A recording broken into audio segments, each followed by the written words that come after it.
So in today's video guys, we have here our water dispenser, and then nung previous vlog natin, 'di ba, binlog ko sa natin, tinuro ko sa inyo yung paano mag-wiring ng yung dispenser bendo.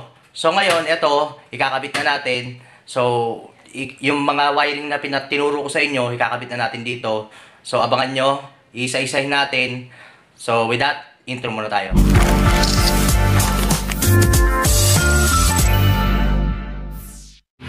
So as a part of our vlog, ito kasama tong as breather kung tawagin nila. Then meron tayo ditong Teflon tape and meron tayo ditong T. Mamaya makikita nyo kung bakit may T, ha.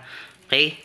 So guys, ito pagbukas dito sa likod, yan mga tornilyo, tsaka sa baba. Yan doon. Ang bukas laging pag ganito. Sinikita nyo to yung wire na yan. Pag dito kayo nagbukas, delikado, masisira. So pag ganun ang bukas natin, okay? Yan, tip lang. So guys, ayan, sinukatan na natin ganyan. Tapos, ito yung piso coin slot, ayan. Pero hindi mo siya totodohin dito, ha. Dito lang banda ang butas. Tama lang na pumasok tong nasa loob. So, ayan. Tapos, kapag binuksan natin, ayan. Ando na sa loob yung wiring natin na nakaraan. So, ayan. Ito yung pintuan. Ayan.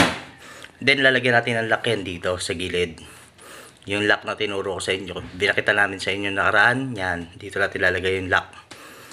So ayan, simulan na uli natin. So ayan, ito po, tatanggalin mo lang yan, dalawang tornilyo na yan, tapos iaangat na ganun, matatanggal na yan. Ito, natatanggal naman yan eh, ayan o. So ito, dalawang tornilyo, isa, dalawa, tanggalin natin, tapos iaangat lang yan, madali lang yan.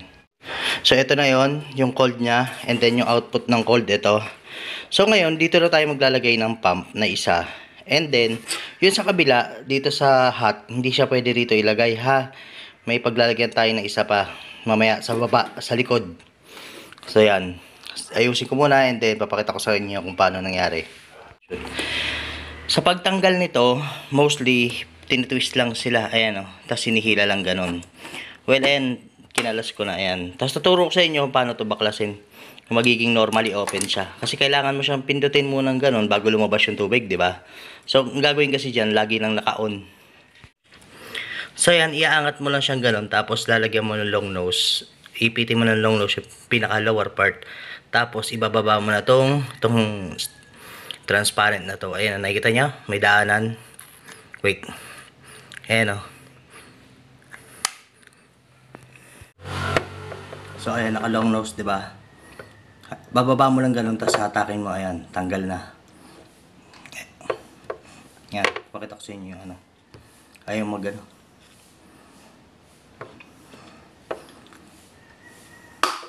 Ayan, nag-focus. Ayan sa end guys, oh. Yun. Ito yung pin ng dito, ha. Ito, minsan iniikot lang, itong red. Or minsan sinisikwat lang. Ito in this case, sinisikwat to paakyat. Pag sinikwat mo paakyat, matatanggal na siya. So sa pagsikwat, ingat lang kasi may spring. Ayan. Yan. Ingatan nyo lang kasi baka mamaya matanggal. So itong pin na to, natatanggal to. And then babalik na rin nyo lang. Tapos babalik nyo to. Ito na lang yung rubber ang ibabalik, ha. Yung pin hindi nakasama. So ayan guys. Babalik na rin ko lang, ha. So ayan, binaliktad ko lang. Ayan, nakita nyo? And then, ibabalik lang siyang ganun. Tapos, pwede nyo na ibalik yung takip. Yan, ganyan. Para normally open na lang siya. Hindi na siya hindi mo na kailangan ipindot-pindutin nyo ito para maglabas ng tubig. Automatic na siya, lalabas yung tubig. Okay? Ito, cover lang to dito sa ibabaw kasi may butas sa ibabaw eh. Ayan o. Okay? So, ayan, nabalik na natin. Ayan. Nabalik na natin yung, cold. Ang natanggal is yung spring, tsaka itong yung on-off, tsaka itong pin. So, yung pin, ito yung umihila. Ganun. Kapag ka ginaganon. So, yung spring, yun naman yung nagpapabalik dito para isara uli. So, itong pump natin is lalagay natin dito. Saan ba yun? Yung hose na yun. Ayun, yun yung hose na yun. Ito ang input and ito yung output, yung maliit. So yan. Ito yung input, ito yung output. So install muna natin tapos pakita ko sa inyo, ha. So ayan, nilagyan natin yung shrinkable tube, tapos may teflon, tapos itong maliit na tubo, and then i-attach natin to. Then lalagyan natin ng cable tie. Yan. Development muna. So guys, ito na. From output ng ating cold, ayan, papunta rito sa pump. And then output, ayan, paikot na ganon. So ayan, magkakaroon siya ng T. Kakatin natin yan dito. And then, so ito yung mapupunta rito. Papunta ron sa may ano, sa may palabas ng tubig. So ito, dito yan nakaangat na ganon. Kasi ito yung breather. Pansinin nyo, ayan o, mas mataas siya ng bahagya. So ayan yun yung breather. So ito yung breather na isa. Ito yung default. Kakat natin yan. Tapos itatakpan natin. So yan. Kuha nyo na. Medyo nakaangat yan dito. Ganyan. Yan. Okay. Bago ito bababa. Kasi pag walang breather, hindi malalabas ng tubig na maayos. Mabagal. So ayan. Kawawa lang yung pump. So ganyan gagawin natin ha. Development. To be continue ulit. So guys, ayan yung breather, tsaka yung ayan yung mga connection. Kayo nang bahala mag-diskarte kung paano niyo siya i-seal maigi na hindi siya mag-leak. So mamaya i-leak test din natin yan. Diskarte niyo, pwede niyo lagyan ng mighty band or ano, gaya ng teflon, gaya nilagyan ko ng teflon. Yun ang iba, pwede rin yung mga diskarte na gawin ha. So in our case, saktong-sakto yung hose na to, green, dito sa butas. So ipapasok na lang natin yan todo-todo dun sa loob. So hindi naman maglilik yan pabalik kasi nga yung tubig is always on na. Ito, naka-always on yan. So sisecure pa rin natin, lalagyan natin dito ng tape para hindi siya mag-leak palabas. So ayan na. Ito yung gripo. Lalagyan natin ilaw dito susunod. Lalagyan natin ilaw yan dyan. Kabilaan, ilaw. Yan. So guys, ayan na, nakabit na natin yung ilaw. And then nakabit na natin yung hose. Yan, papasok yan dyan. Ayan, tapos paikot dito. Yan, kakatin natin yan dito. Yan, pag ganoon, papunta lang dyan. So ayan, naka-tap na rin yung ilaw. Yan. Pag pinanood nyo yung unang video natin, malalaman nyo yung sinasabi ko sa inyo na ilaw, na design. Yan. Another development ulit. So sa pag-input naman natin ng ating pump para sa ating hot, hanapin nyo yung input ng itong heater. Ito yung heater eh. Yan. So from So from dito, yan yung output ng cold papunta sa hot. Ayun, papasok. So dito tayo maglalagay ng pump. Okay? Tapos same din yon yung hose paakyat sa taas. Lalagyan natin ng breather. 3. So ito na naka-attach dito, ito yung breather ng hot. Tatanggalin na natin to, tapos lalagyan ng cut na natin yan, tatakpan na. So ayan, para may idea lang din kayo ha. So guys, ayan, lalagyan na lang natin dito ng hose pababa, palabas para magkaroon ng output na para sa overflow. So yan, dito lalagyan na lang din natin yan. If ever na mag-overflow, may lalabasan pa ng tubig. So yan. And then ito yung output naman dito sa hot siya. Ganon din, iikutan mo rin ng hose yan, tapos lalagyan ng breather parehas nito. Okay, mamaya makikita nyo. So, ito yung part ng output sa cold papunta sa hot. And then, gagawin natin dito is kakat natin sa gitna. Tapos, lagay natin dito yung pump. Using this hose, tsaka tong mga hose na to, yan. Kukumbay natin. Puputulin to sa gitna. Para ito, intact dun sa output, intact sa input. Yan. So, guys, ito na. Ayan. Yung pump natin. So, ito yung input. Galing to sa cold, then papunta rito sa hot.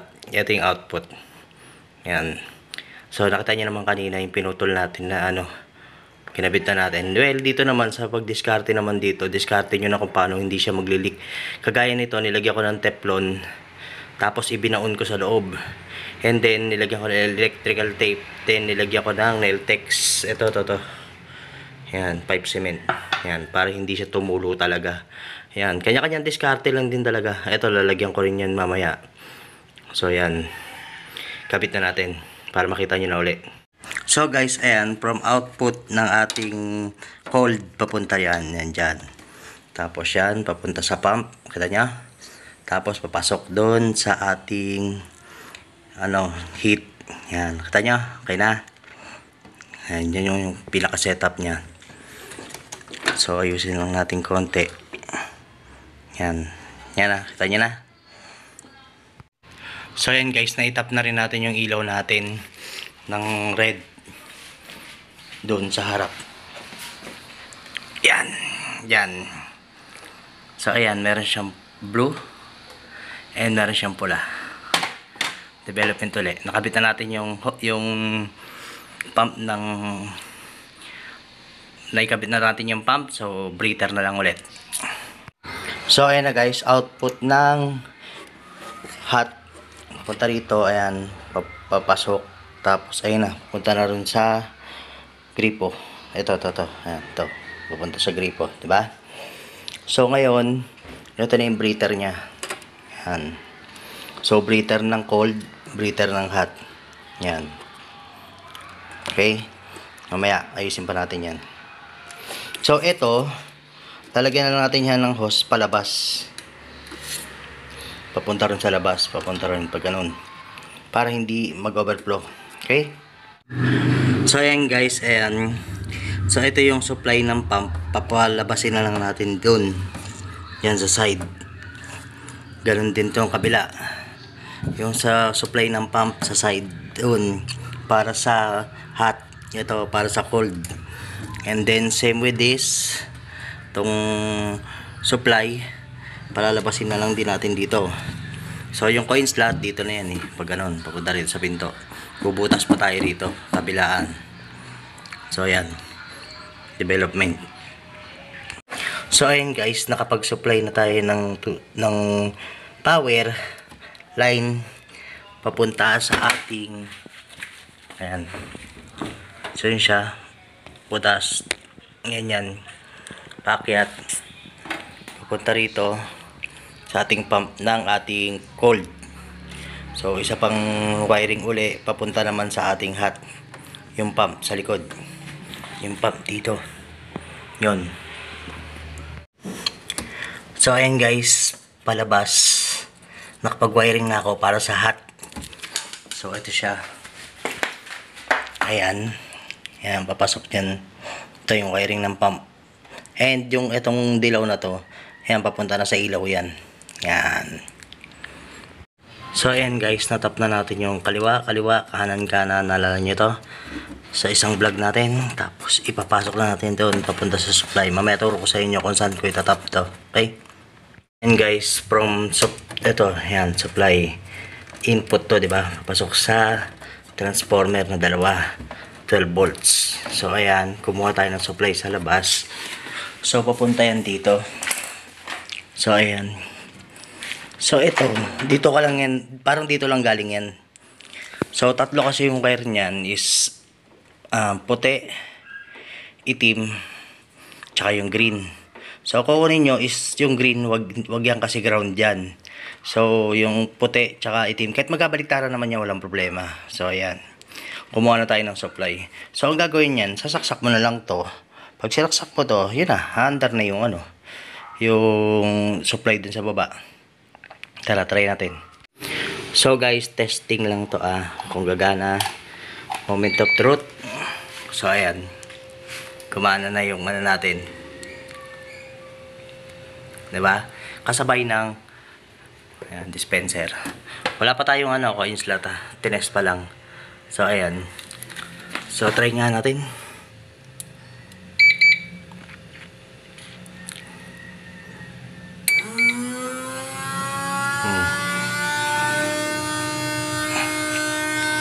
See?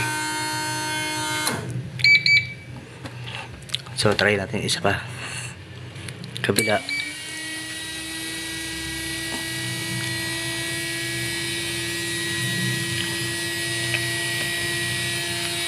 Ayan yun.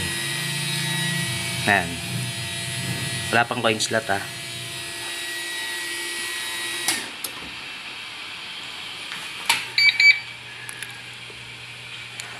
So, yun.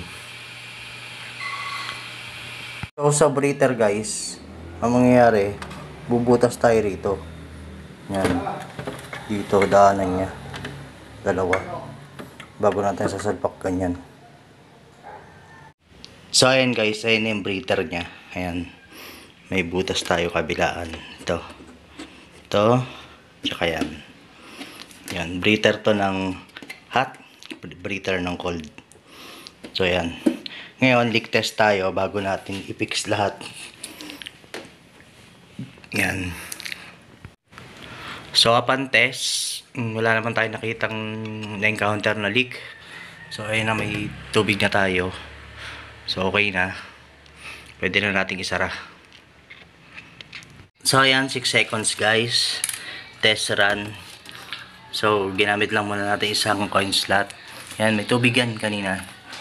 So, laglagan natin ng piso. Any piso. Bago, luma, pwede yan. So, try natin. Alright.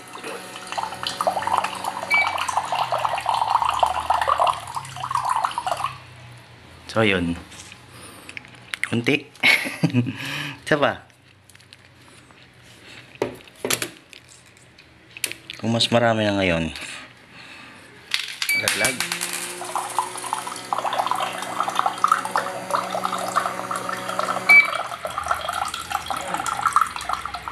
So, kung 6 seconds, kailangan is sa isang baso ay 12 o 6. Isa pa. 18 seconds.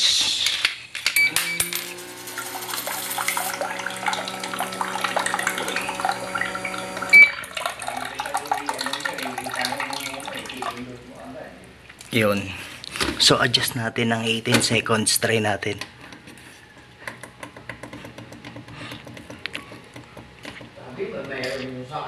Tapos, ang hot is 9. Try natin ulit. So, ayun guys. Nakabit na natin yung ating coin slot. Ginamitan na lang natin to ng panghinang para butasin. So, ayan. Sa loob, alam nyo na to, yung wiring. Yan, binutas ko lang to gamit kutsilyo. Tapos, yan. Yung dito sa left side, ang ginawa ko rito, dinugtungan ko siya. Kasi mahaba eh. So, para hindi nagagalaw to. To. Tsaka to. So, yung mga nakikita nyo na pandikit, naubusan tayo ng electrical tape. So, for demo lang yan. Papalitan ko yan guys. Hindi talaga pwede gamitin yan. Hanggang sa maaari, glue stick, yung mga nandyan, para hindi na talaga mapipix na talaga. Tapos, yun, tinuro ko naman na sa inyo yan, dun sa kabilang video natin. So, test drive tayo. So, cold, piso, no, may ilaw. Yan. So, nakadepende naman sa iyo kung gaano karami. Ang setup ng ganyang puno is 10 seconds. Tanya? And then, balik natin.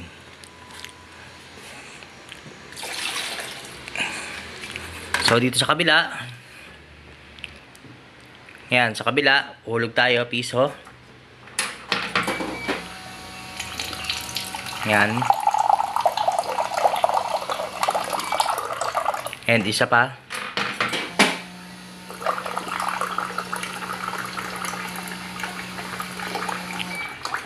So, yan. 2 piso pagka sa mainit. And ang setting niyan is, ayan, 6 seconds. So, sa breather mo guys, pagka malalaman mo, pag good ang pagkakagawa mo, kailangan walang lumalabas na tubig dyan. Kailangan dyan is hangin lang. So, try natin. Hulog ako. Maririnig yun naman eh. So, ayan. Kumuha na ng tubig. So, yung cold. Ito, walang nilalabas na tubig. Kailangan ganun. Ha? So, ayan. Napuno. So, balik natin. And then, tirahin natin yung hot. Hot.